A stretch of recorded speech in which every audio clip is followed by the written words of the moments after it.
ನಮಸ್ಕಾರ. ಸದಾನಂದ ಬಾಬು ಯೂಟ್ಯೂಬ್ ವಾಹಿನಿಗೆ ಸ್ವಾಗತ. ಸರ್ಕಾರಿ ವಾಹನಗಳನ್ನು ಎಷ್ಟೊಂದು ಅಧಿಕಾರಿಗಳು ದುರ್ಬಳಕೆ ಮಾಡ್ಕೋತಾ ಇದ್ದಾರೆ. ಇದಕ್ಕೆ ಡಿ ಸಿಗಳು ಕಡಿವಾಣ ಹಾಕಬೇಕಾಗಿತ್ತು, ಅದು ಹಾಕ್ತಾನೇ ಇಲ್ಲ. ಡಿ ಸಿ ಪವರ್ ಇದೆ, ಯಾರು ವಾಹನವನ್ನು ದುರ್ಬಳಕೆ ಮಾಡ್ಕೋತಾರೆ. ಕಚೇರಿ ಅವಧಿ ಮೀರಿದ ನಂತರ ಯಾರು ದುರ್ಬಳಕೆ ಮಾಡ್ಕೊಳ್ತಾರೆ ಅವ್ರ ಮೇಲೆ ನಿಗಾ ಇಡಬೇಕು. ಒಂದು ಸಮಿತಿ ಮಾಡಿರಿ, ಸಮಿತಿ ಮಾಡಿ ಇಲ್ಲಿ ನಿಗಾ ಇಡಬೇಕು. ಇಲ್ಲಾಂದ್ರೆ ಮದುವೆಗೆ ಹೋಗ್ತಾರೆ, ಮುಂಜಿಗೆ ಹೋಗ್ತಾರೆ, ಯಾವುದೋ ಪ್ರೈವೇಟ್ ಕಾರ್ಯಕ್ರಮಕ್ಕೆ ಹೋಗ್ತಾರೆ, ತಮ್ಮ ಸ್ವಂತ ವಾಹನವನ್ನು ಬಳಸ್ತಾರೆ, ಪೇಟೆಗೆ ಹೋಗ್ತಾರೆ, ಬಂಗಾರ ಖರೀದಿಗೆ ಹೋಗ್ತಾರೆ. ಅಧಿಕಾರಿ ಹೇಳೋರಿಲ್ಲ ಕೇಳೋರಿಲ್ಲ. ಮತ್ತು ಯಾರಾದರೂ ಒಬ್ಬರು ಯೂಟ್ಯೂಬರ್ ವರದಿ ಮಾಡ್ಯಾರ, ಇಲ್ಲ ಹೊಂಟಿದ್ದೆ ಹಾಗೆ ಇಲ್ಲಿ ಬಾರದಾಗ ಕೂತೆ ಕೊಡದೆ ನಮ್ಮ ವಾಹನ ಸರ್ಕಾರಿ ಒಂದು ಗೋಡೌನ್ಗೆ ಹೋಯ್ತು ಅಂತ ಹೇಳ್ತಾರೆ.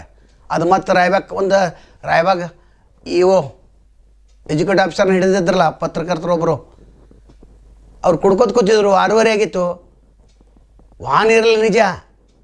ಆದ್ರೆ ಅವ್ರೇನು ಹೇಳ್ತಾರೆ, ನನ್ನ ಸರ್ಕಾರಿ ಅವಧಿ ಮುಗಿದೈತೆ ಅಂತ. ಆದರೆ ಅಲ್ಲಿ ಖಾಸಗಿ ವ್ಯಕ್ತಿಗಳು ಅದನ್ನು ತೊಗೊಂಡ್ಕೊಂಡು ಹೋದ್ರಲ್ಲ, ಅದು ಇಂಥ ಭಾಳ ಪ್ರಕರಣಗಳು ಬೆಳಕಿಗೆ ಬರ್ತಾಯಿದ್ದಾವೆ. ಡಿ ಸಿ ಅವ್ರ ಗಮನಕ್ಕಿಲ್ಲ, ಯಾರು ಗಮನಕ್ಕಿಲ್ಲ, ಎಲ್ಲರೂ ದುರ್ಬಳಕೆ. 80% ಅಧಿಕಾರಿಗಳು, ಸರ್ಕಾರಿ ಅಧಿಕಾರಿಗಳು ವಾಹನವನ್ನು ದುರ್ಬಳಕೆ ಮಾಡ್ಕೋತಾ ಇದ್ದಾರೆ. ಇದು ಲಂಚ ಅಲ್ಲ, ಇದು ಭ್ರಷ್ಟಾಚಾರನ. KRS ಪಕ್ಷದವರು ಎಷ್ಟೊಂದು ದೊಡ್ಡ ಹೋರಾಟ ಮಾಡ್ತಾರೋ, ಟೋಲ್ ನಾಲ್ಕಂಗೆ ನಿಲ್ಲತ್ತಾರೆ.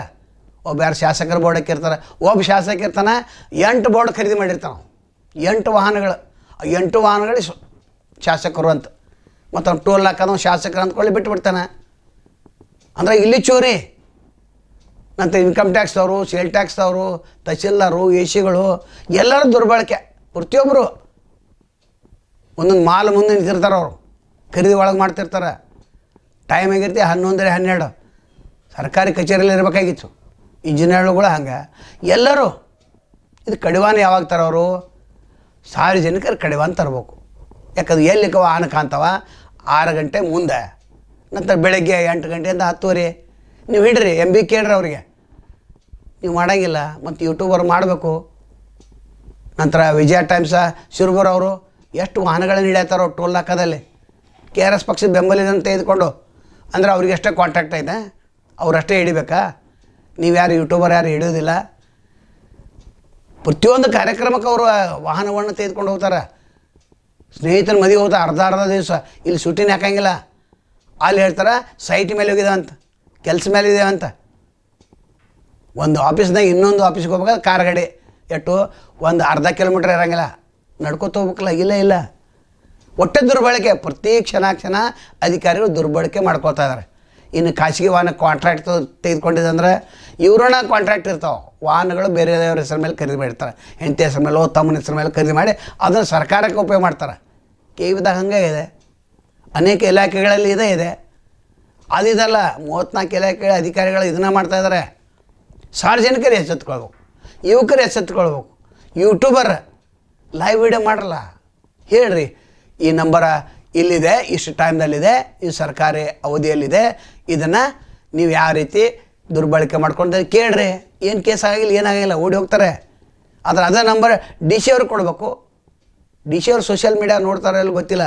ಬೆಳಗಾವಿ ಜಿಲ್ಲೆಯಂತೂ ಸಂಪೂರ್ಣವಾಗಿ ದಿವಾಳಿ ಆಗೈತೆ. ಯಾರೂ ಸರ್ಕಾರಿ ಕಚೇರಿಯಲ್ಲೇ ಇರೋಂಗಿಲ್ಲ. ನೀರಾವರಿ ಇಲಾಖೆಗೆ ಹೋಗ್ರಲ್ಲ, ಅಲ್ಲಿ ಯಾರೂ ಇರೋಂಗಿಲ್ಲ. 2-3 ಜನ ಇರ್ತಾರೆ. ಎಲ್ಲಿ ಇಲ್ಲೇ ಹೋಗಿದಾರಂತ, ಸೈಟ್ಗೆ ಹೋಗಿದಾರಂತ. AWE ಕಚೇರಿಗೆ ಹೋಗ್ರಿ, WE ಕಚೇರಿಗೆ ಹೋಗ್ರಿ. ಯಾರೂ ಕೆಲಸದಲ್ಲಿ ಇರೋದನ್ನೇ ಇಲ್ಲ. ಅದು ಒಂದೇ ಇಲಾಖೆ ಅಲ್ಲ, ಎಲ್ಲ ಇಲಾಖೆ, ಮಹಿಳಾ ಮತ್ತು ಮಕ್ಕಳ ಇಲಾಖೆ 30 ಮಂದಿ ಅಧಿಕಾರಿಗಳಂತೇಳಿ ನೌಕರರು 10-15 ಮಂದಿ ಅಷ್ಟೇ ಇರ್ತಾರೆ. ಉಳಿದವ್ರು ತಮ್ಮ ಕೆಲಸಕ್ಕೆ ಹೋಗ್ತಾರೆ. ಒಂದು ಫೈಲ್ ಕೊಡೋದನ್ನ ಜಡ್ಪಿಗೆ ಹೋಗೋದು, ಅಲ್ಲಿ 4 ತಾಸು, 1 ತಾಸಿನಾಗ ಬರ್ಬೇಕು ಮನುಷ್ಯ. ಆದ್ರೆ 3 ತಾಸು ಬೇರೆ ಗಂಡನ ಹೋಟೆಲ್ದಾಗ ನಾಷ್ಟ ಮಾಡೋದು, ಅಲ್ಲಿ ತಿರುಗಾಡೋದು, ಸ್ನೇಹಿತರ ಜೊತೆ ಮಾತಾಡೋದು, ಪವನ್ಯರ ಖರ್ಚು ಹೊರಗೆ ಮಾತಾಡೋದು, ಇದು ಕಡೆ ದುರ್ಬಳಕೆನ. ಅದಕ್ಕೆ ಜನ ಎಚ್ಚೆತ್ಕೊಂಡು, ಹೋರಾಟಗಾರ ಎಚ್ಚೆತ್ಕೊಂಡು ಇದ್ರ ಬಗ್ಗೆ ಚಳವಳಿ ಮಾಡಿರಿ. ಇದ್ರ ಬಗ್ಗೆ ಹೋರಾಟ ಆಗಲಿ.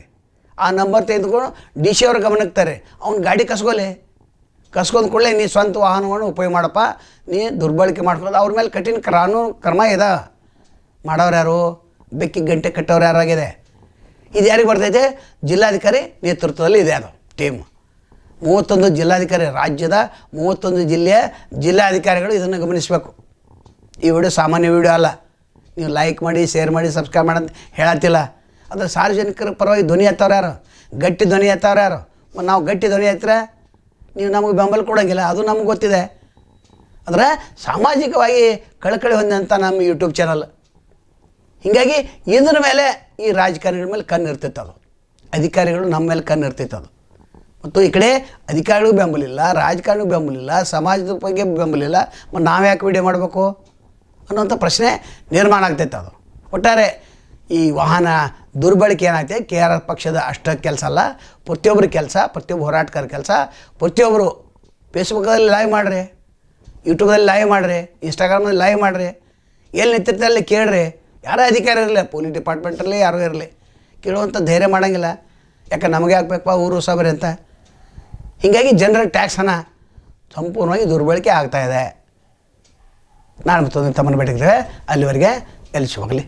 ನಮಸ್ಕಾರ.